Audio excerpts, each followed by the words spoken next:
Educational creativity চ্যানেলে সকলকে স্বাগত। আপনারা আপনাদের আজকে নতুন একটি আপডেট দেব যে 2022 নিয়োগ থেকেই দ্বিতীয় প্যানেল প্রকাশ করতে বললেন বিচারপতি অমৃত সিনহা। 2022 সালে প্রাথমিক স্কুলের নিয়োগ প্রক্রিয়ায় দ্বিতীয় তথা নতুন প্যানেল প্রকাশ করতে বললেন কলকাতা হাইকোর্ট। শুক্রবার বিচারপতি অমৃত সিংহের নির্দেশ, বিকল্প প্রশিক্ষণ ডিগ্রিতে মান্যতা দিয়ে মামলাকারীদের নিয়োগ প্রক্রিয়ার সুযোগ করে দিতে হবে।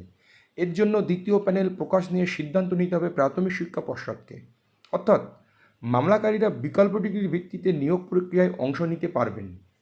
কেন এই অর্ডার? আমরা দেখেছি যে সুপ্রিম কোর্টে উত্তরাখণ্ড ভার্সেস জয়বীর সিং মামলা এসএলপি নাম্বার হলো 2358384 of 2022।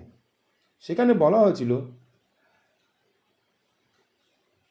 NOS DLED cannot be treated trained candidates who are completed 8 months NOS course।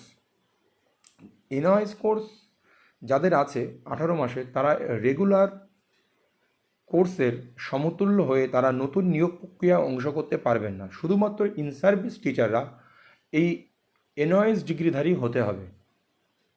সেই মেরিটের উপরে ভিত্তি করে NOS বাতিল হয়ে যায়, যে বাতিল নয়, NOS ভ্যালিড, কিন্তু রেগুলার ডিএলএডের সঙ্গে সমতুল্য হয়ে তারা নিতে পারবে না, সমতুল্য হয়ে কোনো অ্যাডভান্টেজ নিতে পারবে না। সেই জন্য NOS এই 2022 রিক্রুটমেন্ট থেকে ছিটকে যায়, যে 2022 রিক্রুটমেন্টে 11,000 প্লাস সিটে যে রিক্রুটমেন্ট চলছে সেখান থেকে NOS বাতিল হয়ে যায়। কিন্তু 2022 নিয়োগের অ্যাপ্লিকেশন করার আগেও কিছু ক্যান্ডিডেটের NOS ডিএলএডের সঙ্গে সঙ্গে রেগুলার কোর্সের ডিএলএড ছিল। সেই রেগুলার কোর্সের ডিএলএডকে বলা হচ্ছে বিকল্প ডিগ্রি। তো এই সমস্ত ক্যান্ডিডেটরা কোর্টে দ্বারস্থ হয় যে আমরা NOS দিয়ে আবেদন করেছিলাম সেই সময়ে, কিন্তু সেই সময় আমাদের রেগুলার ডিএলএডও কমপ্লিট ছিল, আমাদের নিয়োগে সুযোগ দেওয়া হোক, এই মর্মে তারা কলকাতা হাইকোর্টের দ্বারস্থ হয়। সেই মতো তারা অর্ডার পায়। আজ সেই হিয়ারিং ছিল। সেই হিয়ারিংয়ে বিচারপতি অমৃতা সিংহ অর্ডার দিয়েছেন যে তাদের বিকল্প ডিগ্রি থাকার জন্য দরকার হলে দ্বিতীয় প্যানেল প্রকাশ করে তাদেরকে নিয়োগ প্রক্রিয়ায় অংশগ্রহণ করতে দিতে হবে।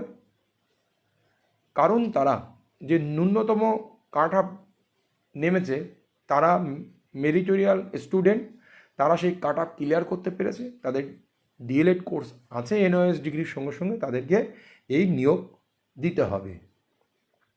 যেমনটা হয়েছিল কিছু বিএড ক্যান্ডিডেটও এই 2022 নিয়োগে বিএড দেখিয়ে 2017 টেট পাস করার পরে তারাও একইভাবে বঞ্চিত হয়। কারণ বিএডরা আমরা জানি বাদ চলে গেছে। এই 2022 রিক্রুটমেন্ট থেকে তারাও কোর্টে দ্বারস্থ হয়। তাদের ডিএলএড প্লাস বিএড দুটি ডিগ্রি আছে। সেই ডিএলএড থাকার জন্য তারাও এই নিয়োগ প্রক্রিয়ায় যাতে সুযোগ পায়, তার জন্য কলকাতা হাইকোর্টে মামলা হয়ে জিতেছেন।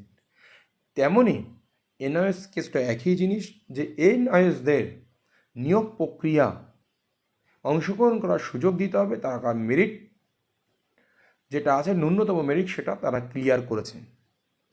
এই হলো বিচারপতি অমৃত সিনহার আবেদন, বা হাইকোর্ট সেটা মেনে নেন এবং চাকরি প্রার্থীদের একটা সামনে সুযোগ চলে আসছে এবং পশ্চাৎ এই নিয়ে ব্যবস্থা নিতে হবে। এটাই হলো আজকের NOS ডিএলএড নিয়ে আপডেট। তো ধন্যবাদ।